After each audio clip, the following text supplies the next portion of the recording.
In the name of Allah, the Beneficent, the Merciful.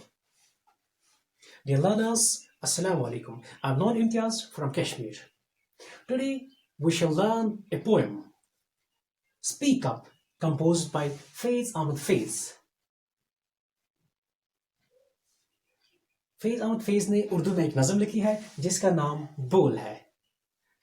But we are not supposed to read it in Urdu but in English. And the poem has been translated from Urdu into English by Shiv K. Kumar. Dear learners, let's know something about Faiz first. Faiz was born in 1911 at Sialkot, Pakistan.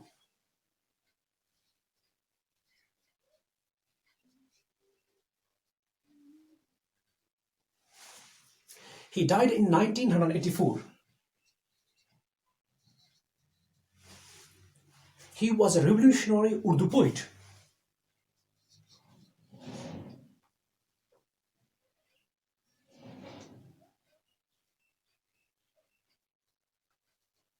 वो एक इनकलाबी शायर थे. And he has also worked as a journalist and a broadcaster.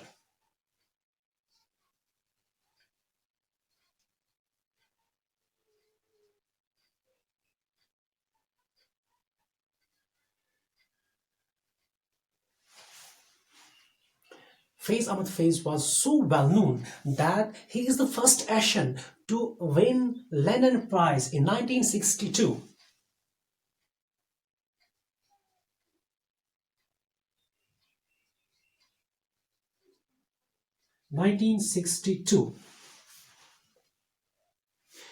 He was also nominated for the most prestigious award, Nobel Prize, twice in his lifetime.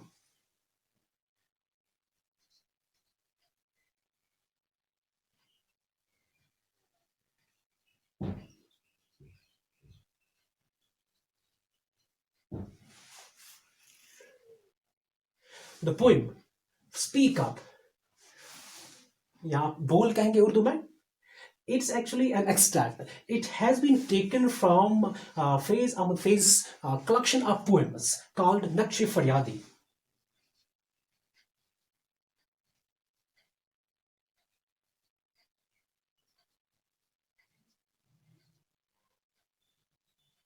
Faiz ने एक किताब लिखी है जिसका नाम है नक्शे फरियादी. ये बोल स्पीक अप ये इसी से ली गई है. Let's come to the theme of the poem. The theme of the poem. The poem deals with the protest. Protest against the unjust and illegal British rule in India. So the poem is protest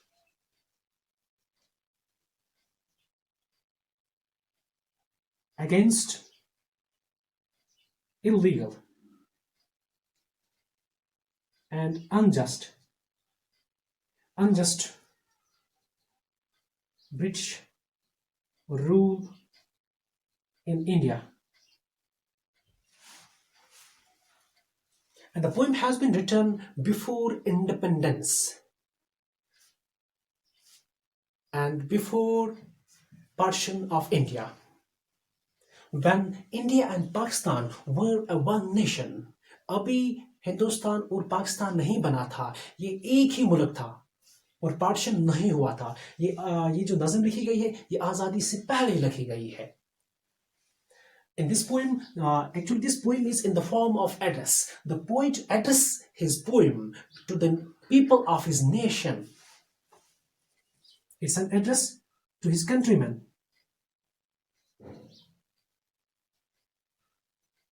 To the people of his nation. He addresses people and he encourages them that they should raise their voice against the oppression and suppression of Britishers in India.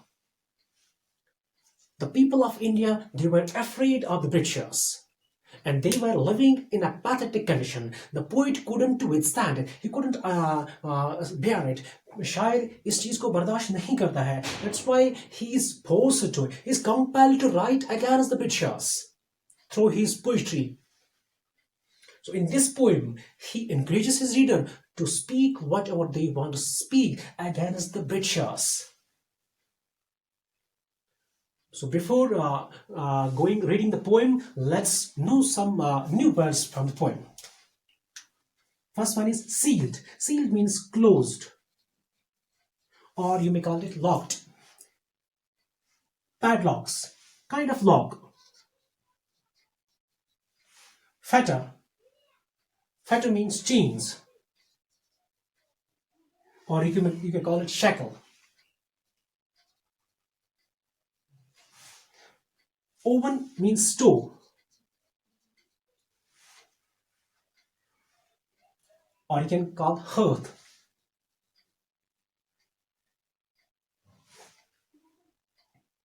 Fade out means become weak. Running out, coming to an end.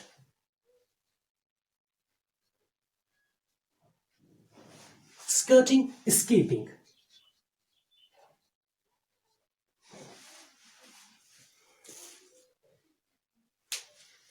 So dear learners, let's come to the poem straight away. First, I will read the first stanza of this poem in English. After that, I will read it in Urdu. पहले मैं English का ही stanza पढ़ूंगा, उसके बाद मैं उर्दू में पढ़ूंगा. Speak up, for your lips are not sealed, and your words are still your own. This upright body is yours. Speak while your soul is still your own. बोल कि लब आजाद है तेरे, बोल ज़बां अब तक तेरी है, तेरा सुतुआ जिस्म है तेरा, बोल कि जा अब तक तेरी है. Let's explain the first stanza of the poem. As I have already told that this poem is an address to the people of India.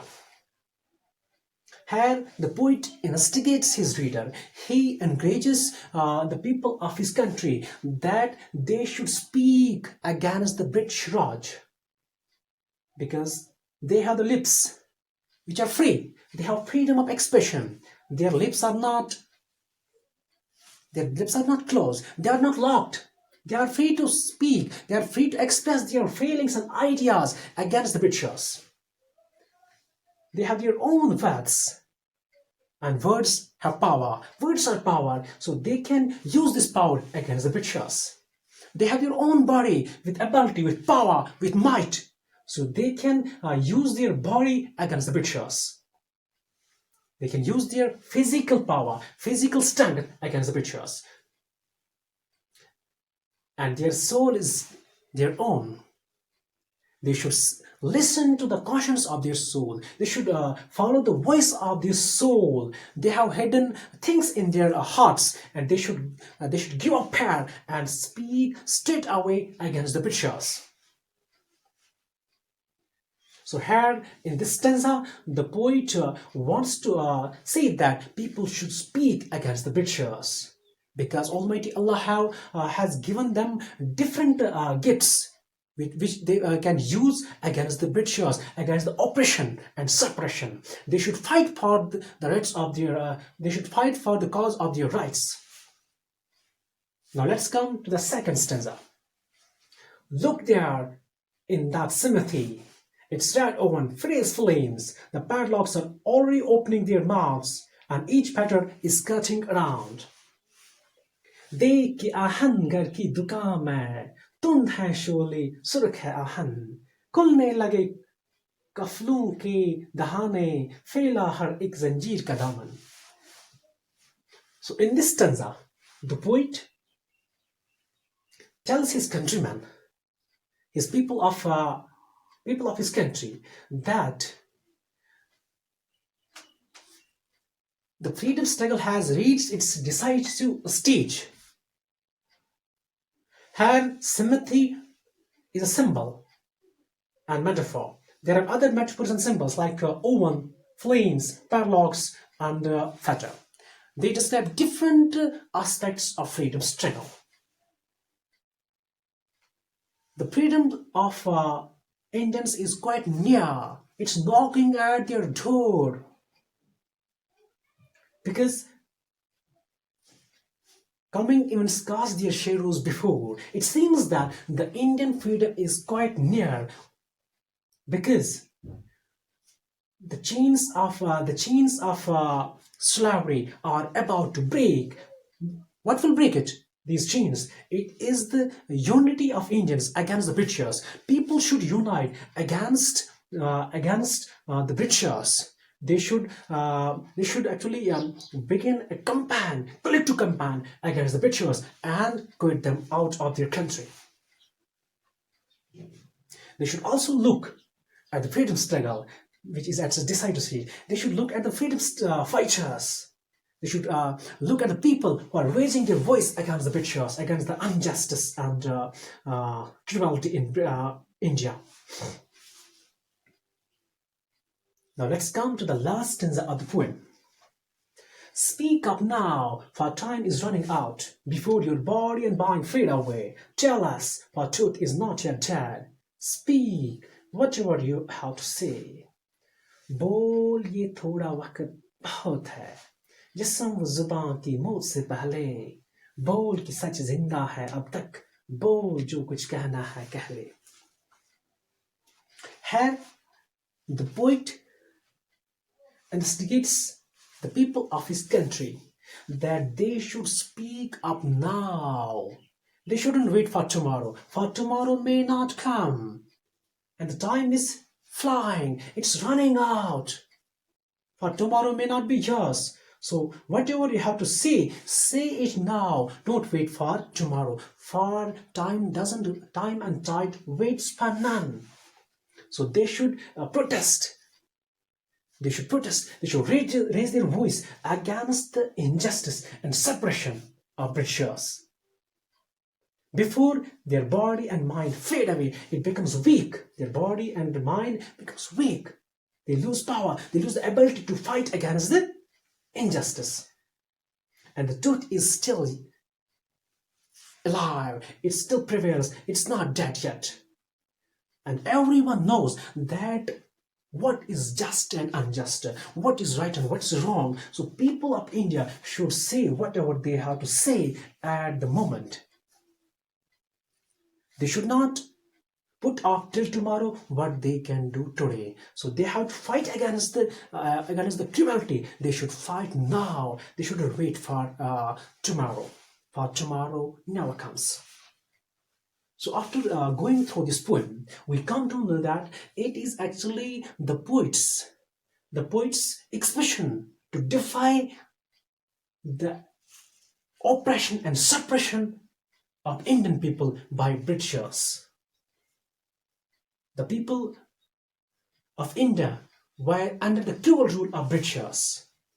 The poet couldn't withstand it. He couldn't tolerate it. So that's why he encourages his people that they should start a campaign against the Britishers so that they can live the life of dignity and freedom, because they have the right to live a free life. So this poem is actually an indirect attack on the Britishers who ruled India for a long time, and the people of India were subject to different cruelty, different suppression and oppression. I think this is all about the poem. Thank you. Allah Hafiz.